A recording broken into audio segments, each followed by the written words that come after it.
도와주시기를 바랍니다. 네. 우리가 지난주에 사도 바울의 소원이 무엇인지 살펴보았죠.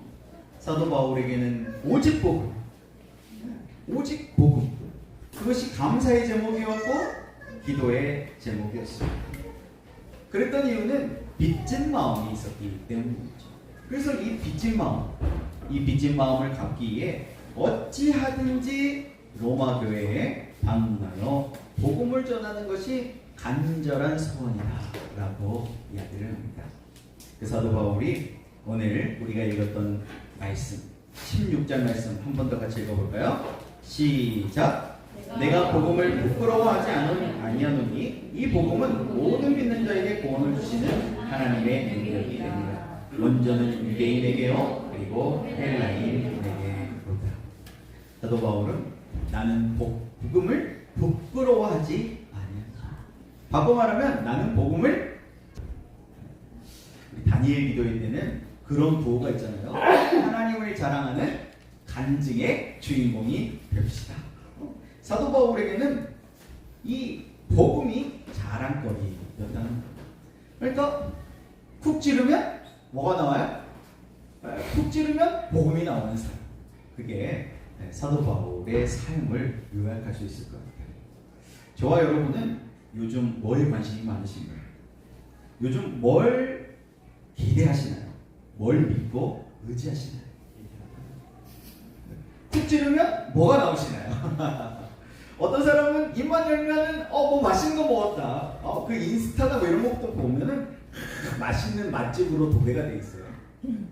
또 어떤 사람은 여행, 팔도 유람, 아니면 세계 여행 이런 거에 또 관심이 있는 사람도 많고, 어떤 사람들은 자녀에게 관심이 많죠. 자녀 교육에 대해서 굉장히 관심이 많아요.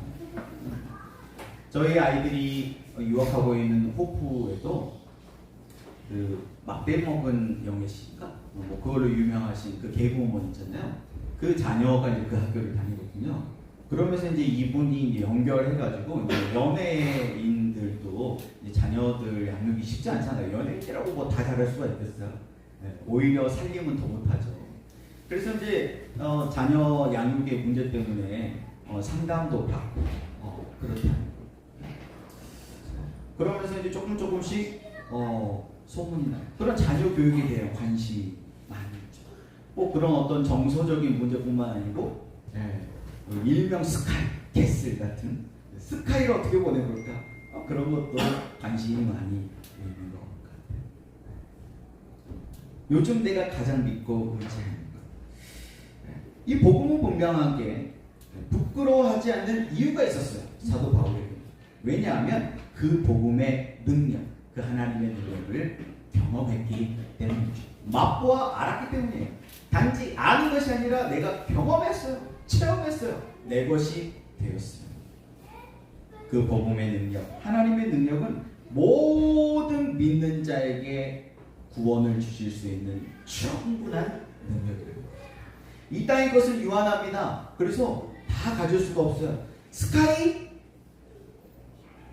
다 가질 수가 없죠. 다 서울대 어떻게 들어가요? 경쟁해야 되잖아요. 이 땅의 것을 유한하기 때문에 경쟁합니다. 그러나 하나님 나라에서는 경쟁할 필요가 없습니다. 호프라고 하는 학교에 관심을 갖는 이유도 호프는 경쟁하는 학교가 아니기 때문입니다. 호프에서 경쟁이 있다면 그 경쟁의 대상은 바로 나예요. 어제의 나와 경쟁하는 학교. 친구들과 경쟁하지 않아요. 친구들과 경쟁하는데 어떻게 친구예요? 적이죠. 그래서 한국 교육은 적을 만드는 교육인 것 같아요.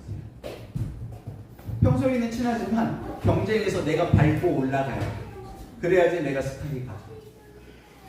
근데 호프는 그렇지 않다. 경쟁할 필요가 없다. 어제의 나와 경쟁해서 오늘의 내가 한 걸음 더 성장해요. 그리고 오늘보다 내일 한 걸음 더 성장할 수 있으면 그걸로 충분하다. 그것을 배우는 학교죠.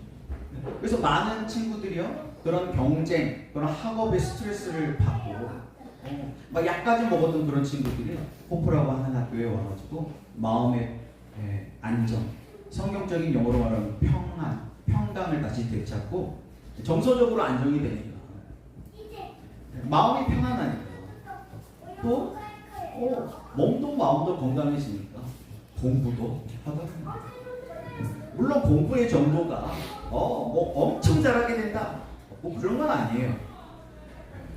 최근에 밝혀진 건데 공부도 DNA가 있대요. 공부 잘하는 DNA를 물려받아야 공부가 돼요. 그러니까 뭐 대한민국 선행학습 하는데 그리고 전문가들이 그래요. 선행학습이 되는 아이는 0.5%. 그리고 걔네들은 공부의 DNA를 물려받은 애들이에요. 걔네들은 선행학습을 안 시켜도 공부를 잘할 애들. 그래 나머지 99.5%의 아이들은 아무리 선행을 하고 학원을 막 돌리고 해도 잘 안 되는 아이들이라는 뜻이죠. 근데 엄마 욕심이 그것을 못 버리는 거죠. 자, 오늘은 이 하나님의 능력, 복음의 능력에 대해서는 아마 다 동의할 것 같아요. 그럼 이 복음의 능력이, 하나님의 능력이 내 것으로, 이것이 내 것이 되기 위해서는 믿음이 필요하다고 하는데 이 믿음이 도대체 뭘까? 이 믿음에 대해서 오늘 한번 건너가고 있습니다. 베이스 17절 말씀 같이 한번 읽어볼까요? 시작! 복음에는 하나님의 의가 나타나서 믿음으로 믿음에 이르게 하나니 기록된 바 오직 의는 믿음으로 말미암아 살리라함과 같으니라. 아멘. 오늘 말씀의 제목이 복음의 능력인데 풀 제목은 믿음에서 믿음으로 이르게 하는 복음의 능력입니다. 이 복음의 능력은 우리를 포기하지 아니하고 우리의 어떤 의지와 상관없이 우리의 어떤 느낌과 상관없이 우리를 믿음에서 믿음에 이르게 하는 강력한 능력이 있다는 거예요. 믿음에서 믿음에 키워드를 하나 던져드리겠습니다. 믿음, 뭐뭐함. 자, 지금 외줄타기를 하고 있는데요. 제가 이 외줄타기를 하면 그것은 믿음일까요? 무모함일까요? 왜 그렇게 생각하세요? 저도 할 수 있어요. 근데 제가 생각해도 무모함일 것 같아요. 저는 고소공포증도 있거든요. 아마 저기에 올라가지도 못할 거예요. 그런데 이 사람에게는, 지금 외줄타기를 하고 있는 이 사람에게는 믿음일까요? 무모함일까요? 믿음일 가능성이 좀 더 높은 것 같아요. 왜일까요? 그렇죠. 이 선한 훈련을 통해서 성공 가능성을 높였기 때문이죠. 그리고 혹시라도 모를 안전사고에 대비해가지고 이 안전줄, 생명줄까지 착용을 했잖아요. 그러니까 저 생명줄, 안전줄을 믿는 게 아니고 평소에 훈련량을 믿는 거예요. 그 믿음이죠. 근데 저와 같은 초보가 평지도 똑바로 잘 걷지 못하는 제가 평지도 조금 이렇게 뭐라 그럴까 난간이 있다는 거 그러면은 무섭거든요. 저는 어지러워요. 고소공포증이 있어가지고 한 3층 정도 높이만 올라가도 이렇게 막 밑에 보면 어지러지게 하고 막 밑으로 빨려 들어갈 것 같고 그러거든요. 그런 제가 저기에 저 줄을 믿고 올라간다는 무모함. 여러 사람을 불편하게 만들 수가 있어요. 저기에서 떨어져서 대롱대롱 매달려 있으면 누군가 꺼내줘야 될 텐데 주변 사람들을 많이 힘들게 할 거예요. 우리의 믿음도 꼭 그런 것 같아요. 훈련되지 않는 믿음. 믿습니다 하는 그런 믿음? 그게 과연 믿음일까? 물음표를 던져봐요. 믿음이 아니라고는 말을 못하겠어요. 근데 주변 사람들 상당히 힘들게 하는 그런 믿음일 수 있겠다. 자, 영상을 하나 보여드리겠습니다. 오늘 20일이니까 이틀 전 뉴스에 나왔던 영상입니다. 아마 보신 분들도 계실 것 같아요.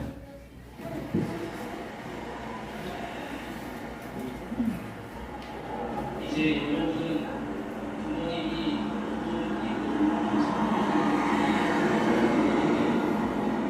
우리의 부모님의 것을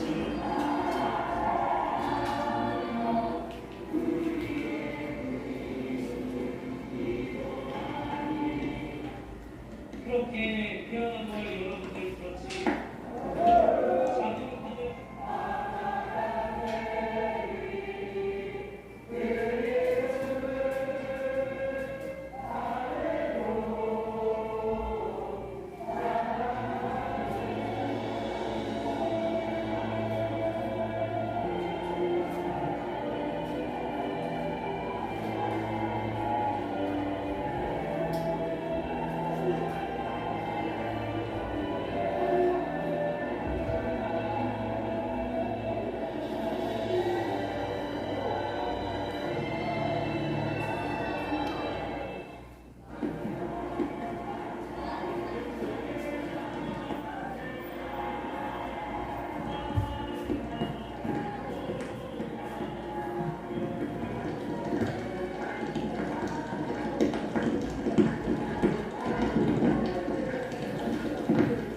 자막이 없다면, 우리가 이 배경을 모른다면, 우리가 흔히 생각하는 믿음이 좋다는 모든 걸 다 갖추지 않았나요?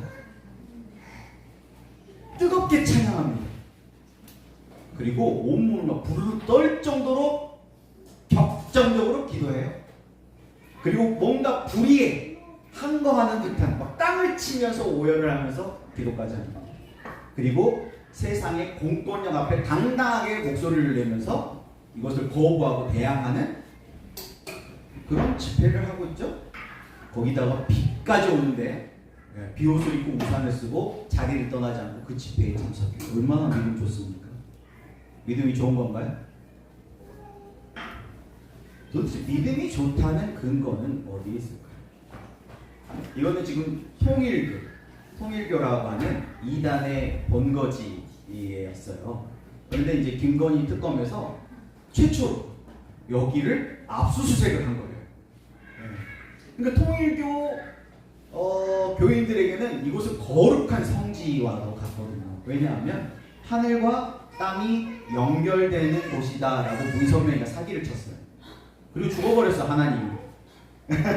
그리고 제2인자 하나님, 부인인 한학자 씨가 거룩한 어머니. 하나님의 교회만 하나님 어머니가 있는 게 아니에요. 여기에 원조 거룩한 어머니가 계십니다. 이 한학자가 하나님 역할을 대형하고 있어요. 하나님과 인간 사이를 연결시키는 매개체. 구약으로 말하면 대제사장이죠. 대제사장 역할을 하고 뻥을 치면서 거기에 건물 성전을 지어놓고 엄청나게 화려하고 엄청나게 구지가 넓어요. 가평이가 있는데 이렇게 지나가면 보일 정도로 멀리서 다 보여요. 그런 곳이에요. 대부분 청년들이잖아요. 너무 안타깝잖아요. 뭐에 저렇게 쉬우면 저렇게 될 수 있을까? 통일교만 그럴까요? 광주에도 신천지, 와 대단하죠? 구원파, 이런 믿음이 아닌 성경에서 말하는 믿음, 건강한 믿음, 좋은 믿음이라는 것은 무엇일까? 우리가 한번 오늘 생각해 봤으면 좋겠습니다. 이런 믿음이라고 하는 게 꼭 이런 어떤 종교적인 어떤 신념, 그런 믿음만 있을까요? 우리 일상생활 속에서도 많은 믿음이 있어야 돼요. 믿음, 모모하고. 이 이야기를 할까 말까 엄청 고민을 했어요. 왜냐하면 저희 교회 성도들 중에서도 이런 치료를 받으시는 분들이 계시더라고요. 그래서 할까 말까 고민이 됐지만 그래도 해야 되겠다. 오해하지 말고 들으십시오.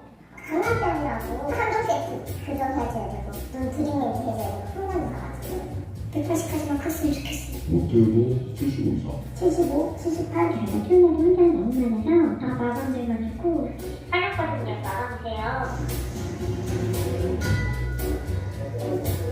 1년 시간에 사랑치, 2년 시간에 공산치. 78만 원, 1년에 1,092만 원 정도.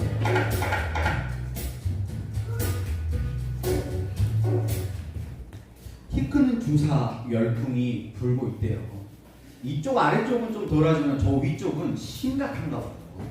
그래서 무슨 성장 클리닉이라고 해가지고 엄청나게 비싼 돈을 주고 이 성장 주사를 맞추는데 뭐 물론 성장판이 이제 닫힐 시기가 되는데 않고 그러면 이런 방법도 좀 시도해 볼만 하겠다 싶은데 뭐 애들 아주 어린 아이들 4살, 5살짜리 애들도 뭐 데리고 와가지고 뭐 주사를 맞춘 거 너무 안타까운 일. 얘네들 아직 성장판 열리지도 않았는데 그 열풍이 불어가지고 엄마들 욕심이.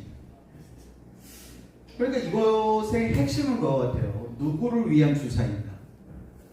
결국 마음을 주잖아요. 부모의 마음속에 있는 열등감.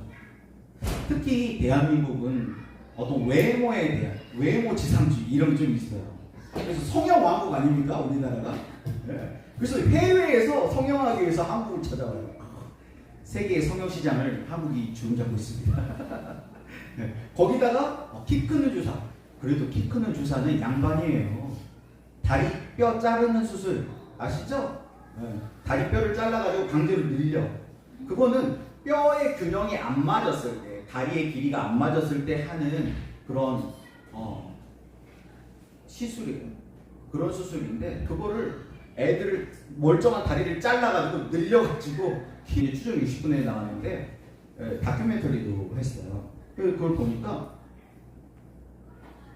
전문가들은 좀 걱정이 많더라고요.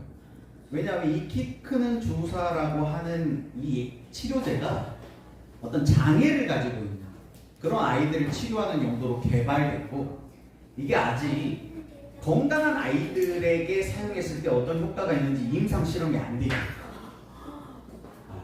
임상 실험이 안 돼 있어가지고 정상적인 아이에게 사용하는 것은 제한하기로 하는 거를 이 학회에서 결정을 했대요. 근데 우리나라는 정부에서 이걸 찾기 때문에 이런 아이들 가지고 장사하는 나쁜 의사들이 판을 치고 있는 거예요.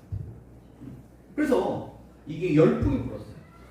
근데 이게 키를 크게 하는 데는 효과가 좀 있는 것 같아요. 왜냐하면 이거를 하면은 평균 한 5cm 정도는 큰대요. 어떤 아이들 평균이에요. 어떤 아이들은 안 클 수도 있어. 어떤 아이들은 5cm보다 더 클 수가 있어. 근데 거기에 이제 도박을 하는 거예요. 거기다 더 큰 문제는 이 성장 호르몬이거든요. 이게 성장 호르몬이 키에만 성장판에만 작용한다는 보장이 없어요. 이게 여러 가지 장기에 작용을 하고 이게 쌓이면 어떤 부작용을 일으킬지는 전문가들도 모릅니다. 그러니까 이 열풍에 키 크는 주사를 맞추는 것은 우리 아이에게 임상 실험을 하고 있는 거고. 그러면 그 임상 실험의 데이터를 이제 30년, 40년 후에 모아가지고 이제 결론이 나겠죠. 그러니까 누구도 내 아이에게 임상 실험을 하려고 하지 않는 거예요. 근데 한국에서 일어나고 있어요. 한 10년, 20년 전에는 이런 일이 있었죠. 이 라식 그런 기술이 나왔죠. 그러면서 막 그 열풍이 또 불었었던 적이 있어요. 근데 정작 안과 의사들은 수술해요, 안 해요? 안 해. 안과 의사들은 안경 써요. 자기들부터 해야지 그렇게 좋은 거. 그리고 한 10년 전부터 또 임플란트 또 열풍이 불죠. 그래서 치과 의사들은 임플란트를 최대한 늦게 해요. 그냥 부작용들이 있으니까. 원래 임플란트 이 시술은 어떤 장애, 그러니까 최후의 보루예요. 뭐 복싱 선수들이라든지 뭐 이렇게 이제 그런 경우에는 어떻게 치아를 어떻게 할 수가 없어. 그럴 경우에 이제 턱뼈에다가 박는 거거든요. 근데 이제 턱뼈에 이거를 너무 젊을 때 박아가지고 거기에 이제 뭔가 문제가 생기는 거죠. 그러면 이제 그 다음 대안은 없어요. 그러니까 최대한 늦게. 왜냐하면 아직 이런 기술들은 안정적이라고 하는 임상 데이터가 부족하기 때문에 전문가들은 안 하는 거죠. 근데 이렇게 하는 이유도 결국은 어떤 경우든 하든 안 하든 다 뭐예요? 믿음이에요. 믿음. 이것을 믿느냐 안 믿느냐의 차이예요. 믿음. 그러니까 다 우리의 일상 속에서는 믿음이 작용하고 있어요. 꼭 성경적인 믿음이 아니더라도 우리의 신념이라고 하는 믿음이 작동하고 있죠. 이 믿음에 따라서 우리는 A를 선택하든지 B를 선택하든지 선택을 하고 있다는 거예요. 자, 믿음. 믿음에서 믿음. 그러면 성경에서 말하는 믿음이 도대체 뭐냐? 우리가 함께 살펴보도록 하겠습니다. 믿음에서 믿음. 우리가 읽었던 성경에는 우리의 번역으로는 믿음으로 믿음에 이르게 한다라고 되어 있는데 이걸 조금 더 원어적으로 번역을 하면 직역을 하면 믿음에서 믿음으로라는 뜻이에요. 이걸 좀 더 쉽게 의역을 하면 믿음으로부터 시작되어 어떤 믿음에 이르러. 그러면 앞의 믿음보다 뒤의 믿음이 더 깊은 믿음, 더 높은 믿음, 혹은 더 넓은 믿음, 더 건강한, 더 성숙한 믿음이라고 우리가 쉽게 추측할 수 있겠죠. 그러니까 뭔가 작은 믿음에서 시작해가지고 큰 믿음. 뭐 사도 요한의 표현으로 말하면 어린아이 수준의 유치한 믿음에서 시작해가지고 아비의 수준의 건강한 믿음. 또 다른 표현으로 말하면 유치한 초보와 같은 그런 믿음에 시작해서 그리스도의 장성한 분량에 이르는 그 믿음에 도달한다는 것이죠. 믿음에서 믿음에 이르게 한다는 거예요. 근데 그걸 어떤 능력으로 해요? 복음의 능력, 하나님의 능력으로 한다는 거예요. 자기 어떤 의가 아니라는 거죠. 여기에서 이제 우리가 질문을 던져야 되는 게 바로 율법주의에 대한 우리의 관점이에요. 율법주의. 율법주의가 뭐예요? 율법과 복음의 차이를 우리가 잘 이해해야 돼요. 조금만 잘못되면은 많은 오해가 생겨요. 자, 율법주의가 뭐죠? 율법주의. 그렇죠. 율법을 행함으로 의로워진다는 거예요. 그러면 이렇게 질문해야 돼요. 복음을 제대로 이해하고 있는 사람은 그러면 율법을 행하는 것이, 율법을 지키는 것이 죄입니까? 이렇게 물어봐요. 율법을 지키는 거, 율법을 행하는 게 죄예요? 잘못된 건가요? 우리는 율법에 대한 굉장히 부정적인 인식이 있어요. 그런데 율법을 풀어서 설명한 뭐예요? 하나님의 율례와 법도를 줄여서 율법이에요. 다른 말로 하면 하나님의 명령. 우리가 잘 사용하는 말로 하면 하나님의 말씀이에요. 하나님의 말씀을 안 지켜도 되는 거예요? 아니죠. 하나님의 말씀을 지켜야죠. 율법은 지키라고 주신 법이에요. 법은 지켜야 돼요. 그런데 용도가 있어요. 용도가. 하나님께서 율법을 주신 용도는 율법을 지킴으로 의로워질 수 있는 사람이 있어요? 없어요? 없어요. 스스로 의로워질 수가 없다는 뜻이에요. 그래서 누구를 찾아요? 하나님을 찾는 거예요. 내 힘으로는 도저히 율법을 다 지킬 수가 없으니까 그 율법을 지키다가 자기 의가 꺾여가지고 진정한 의이신 하나님께로 돌아가는, 하나님을 찾도록 은혜 앞으로 나아가도록 하는 용도가 율법이었어요. 그런데 율법주의는 뭐냐? 율법을 행하는, 그 행함에다가 포인트를 두면은 오해가 생겨요. 그러면 안 해도 되겠네. 그러니까 아니고 그 율법을 행하는 걸 자랑하는 거예요. 자랑에 방점을 찍어요. 그러니까 율법주의는 율법을 행하는 게 문제가 아니고 그것을 자랑하는 것이 문제예요. 바꾸고 말하면 나는 율법을 이렇게 지켜. 근데 너희들은 그 율법도 모르지. 너희들은 못 지키지. 비교하면서 스스로 우월감을 갖고 열등의식을 갖게 하는 거예요. 이것이 주님 보시기에 외식이라는 거예요. 그런데 이걸 오해해가지고 행함에 방점을 찍고, 그러면 율법은 행함, 그러면 복음은 믿음. 그래서 뭐가 나왔어요? 반율법주의가 나온 거예요. 쉬운 말로 하면 방종주의. 행하지 말자. 우리가 뭔가 이 율법을 지키려고 행하면 그것은 예수님을, 복음을 부정하는 거야. 이걸 약하게 만드는 거야. 그럼 믿음이 없는 거야. 진짜 믿으면 아무것도 안 하는 거야. 라고 하는 이상한 괴상한 믿음 말이에요. 그게 오늘날 구원파예요. 믿습니다 해가지고 믿었다면 왜 회개 안 해요? 그럼 믿음이 없는 거라는 거지. 믿음의 확신. 그리고 열심히 돈 벌어가지고 헌금하고. 통일교도 비슷합니다. 통일교 구원파하고 굉장히 닮아 있어요. 여기에서는 이제 막 헌금을 크게 강조가 안 하지만 분위기가 그래요. 그래서 갖다 다 바친 거예요, 재산을. 그러니까 저런 왕국을 지은 거죠. 신천지도 아닌 것 같지만 엄청 강조를 해요. 14만 4천만에 들어가려고 막 전 재산을 다 쏟아붓고, 돈 없는 사람들은 많은 사람들을 전도한 순서로 들어가니까 사람들 전도하려고 막 애를 쓰는 거예요. 그 사람들의 교육. 믿음에서 믿음으로, 믿음에서 믿음. 그러니까 앞에서 이 믿음은 자기 확신의 믿음이 아니에요. 믿습니다 하는 그 믿음이 아니에요. 앞에 믿음은 어떤 믿음일까요? 그러면 하나님의 믿음. 하나님의 열심이라는 찬양도 있죠. 하나님의 열심이에요. 앞에 믿음. 자, 오늘 말씀을 17절 다시 한번 읽어보겠습니다. 복음에는 뭐가 나타났어요? 하나님의 의가 나타났어요. 이 의를 다른 말로 번역하면 뭐라고 번역할 수 있죠? 의. 하나님의 뜻. 뜻을 좀 더 다른 말로 표현하면 하나님의 계획, 이런 말로 번역을 할 수가 있어요. 그러니까 복음에는 하나님의 의가, 하나님의 뜻, 하나님의 계획이 다 들어가 있어요. 거기에 들어있다는 거예요. 이게 어려운 말인데 우리는 출애굽기를 다 공부했기 때문에 너무 쉬운 말이죠. 바꿔 말하면 복음에는 하나님의 의, 하나님의 뜻, 하나님의 계획이 나와 있는데, 이게 출애굽기로 말하면 뭐가 있다는 거예요? 하나님의 구원 경영, 하나님의 구원 계획이 이 복음에 다 들어있다는 거예요.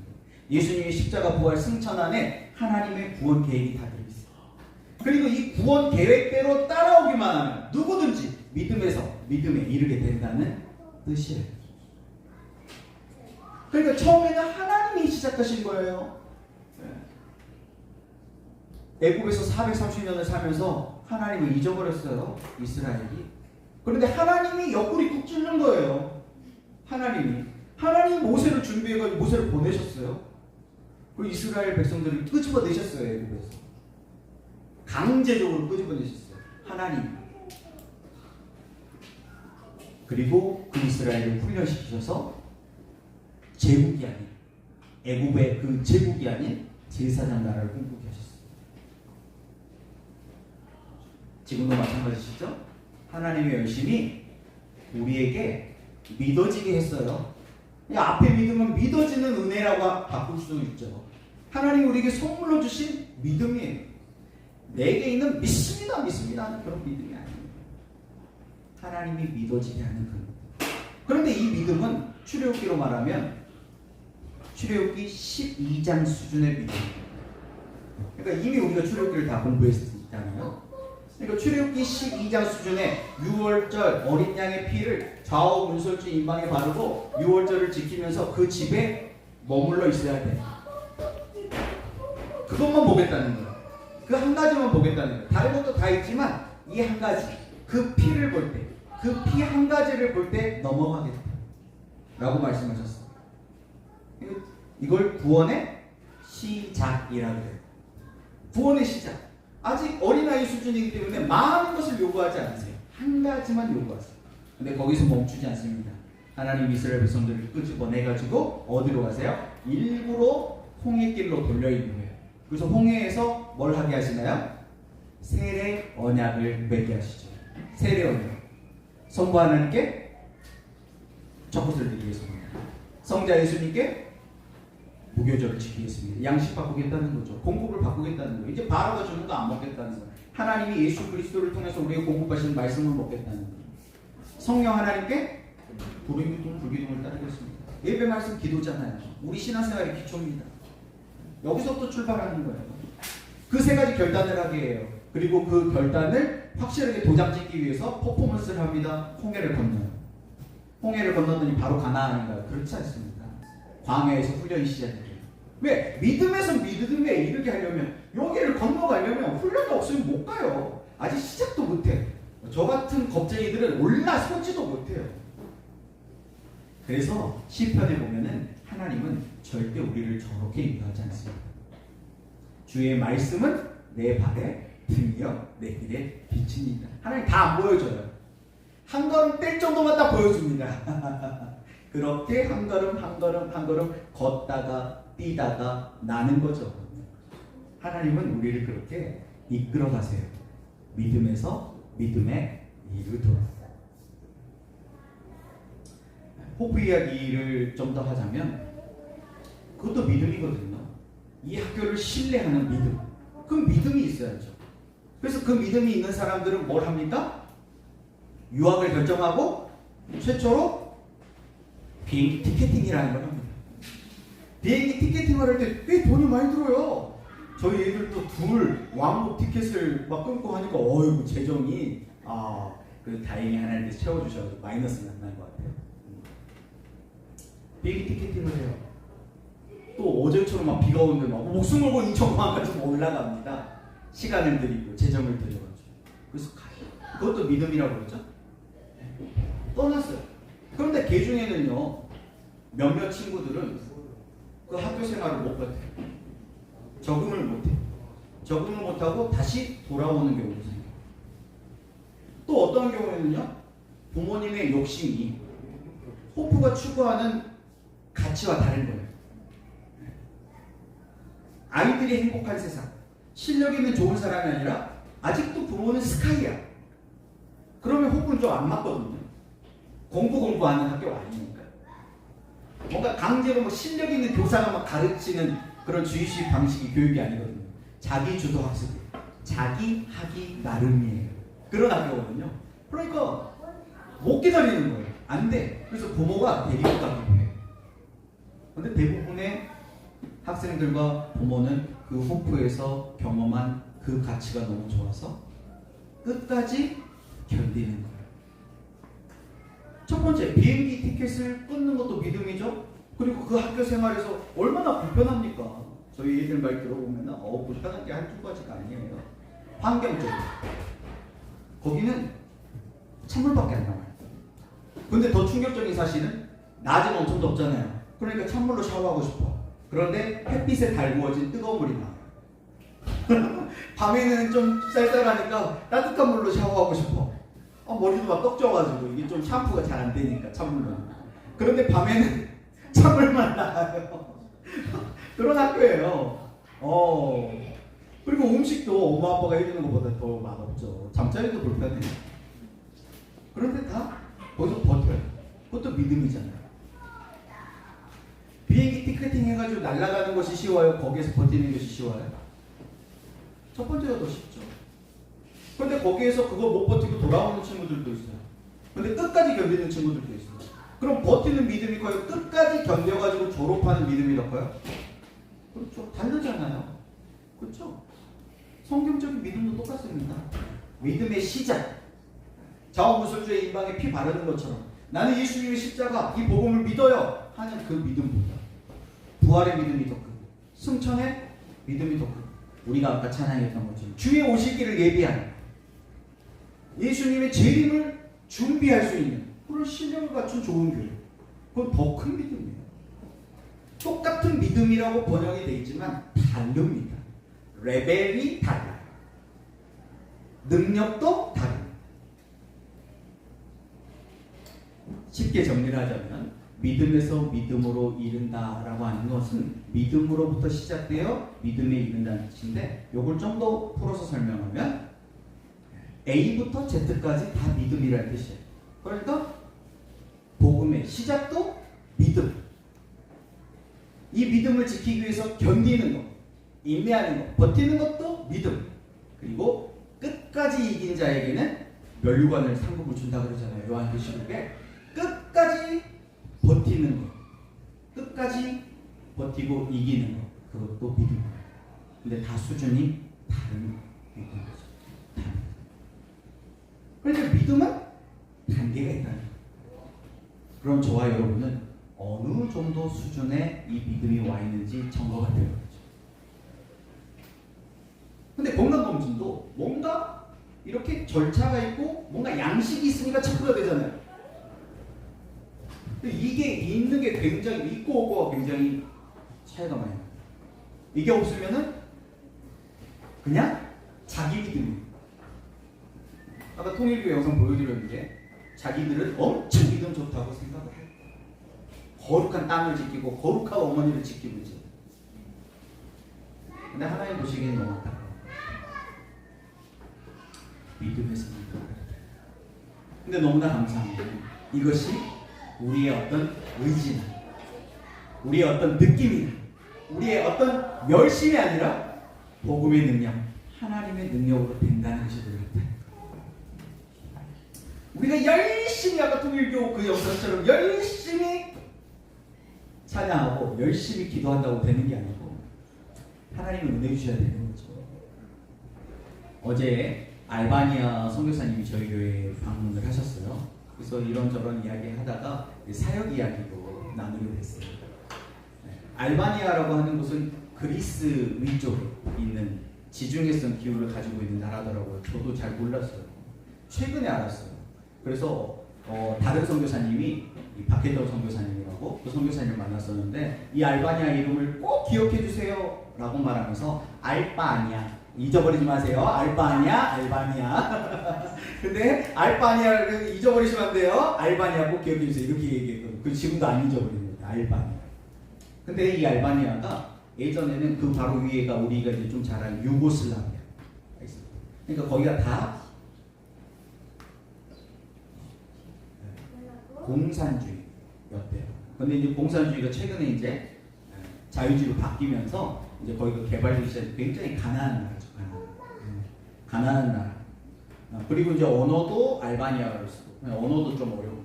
그러니까 선교사님이 가신 지 한 20여 년이 지났지만 많은 것을 해줄 수가 없대요. 그래서 이제 본인이 하는 것은 하나님의 말씀을 전달하는 것밖에 없다는 거예요. 전달하는 거예요. 그런데 그렇게 더듬더듬 전달하는 그 말씀의 능력이 있어가지고 그 말씀의 능력으로 변화가 되더라고요. 그리고 그 지역이 지금 사역하고 계시는 지역은 무슬림 지역이에요. 네, 근데 이슬람권 선교가 참 어렵거든요. 네.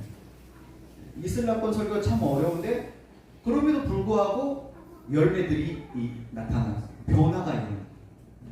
무슬림 아줌마인데 나 교회 가면 안 되냐? 교회 와가지고 성경 공부하다가 변화되고 또 그 가족들이 하나둘씩 변화되고 그런 것이 어떻게 내 능력이 있느냐? 하나님의 능력이고 그것이 복음의 능력이고 말씀의 능력. 믿음에서 믿음으로 이룬다. 하나님이 시작하신 그 믿음이지만 이제 우리가 하나님이 계획해 놓으신 하나님의 뜻, 하나님의 의, 그 계획 안에서 예수 그리스도의 장성한 분량에 이르는 그 믿음을 갖추는 데까지는 누구의 선택이에요? 우리의 선택이에요. 우리가 율법과 복음으로 오해해가지고 아무것도 행하면 안 돼요. 그러면 앞에 믿음의 수준에서는 머무르는 거예요. 뒤에 믿음의 수준은 있는지도 모르는 거예요. 이제 막 호프라고 하는 학교를 입학한 신입생. 이번에 관심자가 있어가지고 저희 호남권에서도 3명이 입학을 했거든요. 중간에 들어간 거예요. 원래는 12월달에 들어가야 되는데 급해가지고 들어갔어요. 근데 이 아이들하고 어제 이제 공항에 졸업생들도 따라왔더라고요. 후배들 본다. 이 호프에서 그 어려운 과정들을 견뎌내고 졸업해낸 그 졸업생들 레벨이 같겠어요? 그러니까 이 졸업생들이 경험한 그 호프는 졸업한 그 졸업생들만 아는 거예요. 믿음도 마찬가지죠. 유치한 어린아이 같은 그 믿음의 수준에 있는 사람은 저 뒤에 있는 믿음은 뭔지 책에서나 봤고 어디서나 들어보긴 했지 그게 어떤 믿음인지 상상도 잘 안 해요. 내 것이 아니죠. 그 믿음 너무 먼 믿음. 그래서 이걸 단번에 갈 수는 없는 거예요. 그러나 믿음에서 믿음에 이르게 하는 복음의 능력을 믿음. 바꿔 말하면 복음을 다른 말로 하면 은혜로 바꿀 수 있고 생명으로도 바꿀 수가 있잖아요. 은혜, 그 은혜를 믿는 거예요. 하나님의 은혜. 그 은혜가 더 크다. 그 은혜가 죄를 이긴다. 그 은혜가 나의 고집, 내 자아도 꺾는다. 그 은혜가 나의 욕심도 꺾는다. 그것을 믿는 그 믿음으로 오늘 우리가 선택한 거죠. 은혜 받는 자, 공급받는 자리를 지키기 때문에 우리는 잘 느끼지 못하지만 조금씩 변화가 일어납니다. 그리고 그것이 쌓이면 놀라운 결과가 나타나는 거죠. 우리가 일만 감사 운동하고 있는데 그 감사 하나 쓴다고 대단한 변화가 일어나던가요? 안 일어나요. 근데 그렇게 생각해 보는 거예요. 키에 대한 우리가 관심이 많았잖아요. 영적인 키도 커야 되잖아요. 영적인 믿음의 키를 키운다 라고 했을 때 감사 하나를 쓰는데 0.00001cm씩 큰다고 생각을 해봐요. 하나 쓴다고 뭐 크게 달라질까요? 뭐 한 달, 2달 쓴다고 해가지고 크게 달라질까요? 근데 그게 1년이 되고 2년이 되면 5cm에 그렇게 무모한 도전을 하는데 제가 해보니까 1년, 2년, 3년 정도 쌓이면 와 엄청나게 힘이 있더라고요. 감사합니다. 그래서 여러분 하나님의 은혜를 믿으시고 하나님의 구원 계획, 구원 경영을 믿으시고 하나님이 예비하신, 계획하신 그 은혜의 자리, 공급받는 자리를 지키십니다.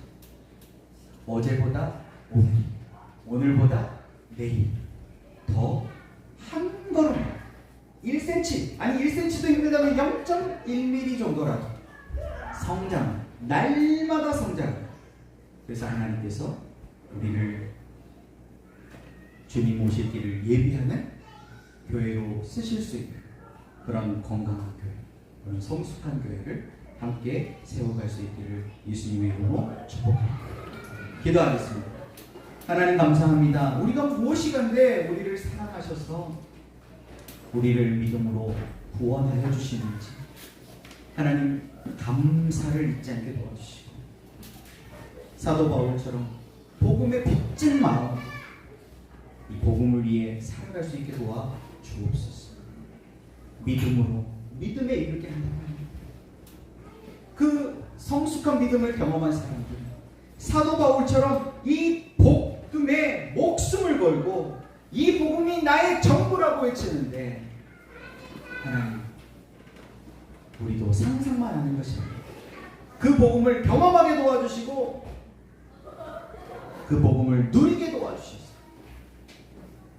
우리를 통해 가정이 살아나고 교회가 살아나고 그 교회를 통해 주님 오실 길을 예비하는 영광스러운 교회로 사용받게 도와 주옵소서.